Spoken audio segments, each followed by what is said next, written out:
In order to determine the percent composition of all the atoms present, we first have to remember the percentages are just a part over a whole multiplied by 100%.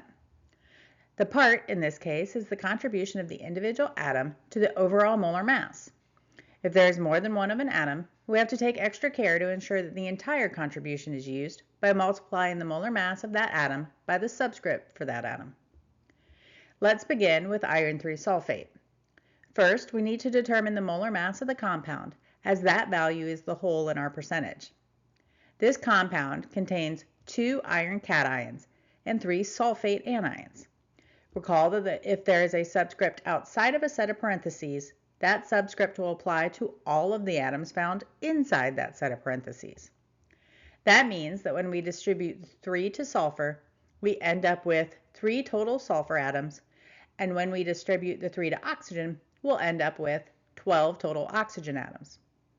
Locate all of these molar masses on the periodic table, and then multiply by the number of each atom present. Lastly, sum all of these values. Now on to the percentages. Since we took into account that there were 2 iron cations in our formula unit while calculating the total molar mass, we also need to take the fact that there are 2 iron cations into account for our numerator. If you wrote down the contributions from earlier in the video, then you already have the value for the numerator. If not, then multiply the molar mass of the iron by 2 since there are 2 irons. Completing our calculation, we determine that the compound is 27.93% iron. You will perform a similar series of calculations for sulfur, which is responsible for 24.06% of our compound, and a similar series of calculations for oxygen, which contributes our largest percentage at 48.01%. Since I covered the mass of the iron 3 sulfate in detail, I'll just show the work and not explain this for glucose.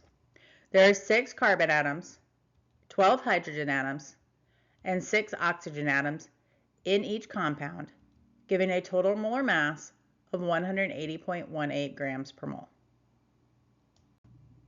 Glucose, or C6H12O6, is a molecule and not an ionic compound, but the percent composition is calculated the exact same way.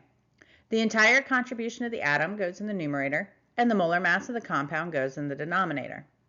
For carbon, our calculations would look like this, and our calculation would determine that 40% of our compound is carbon.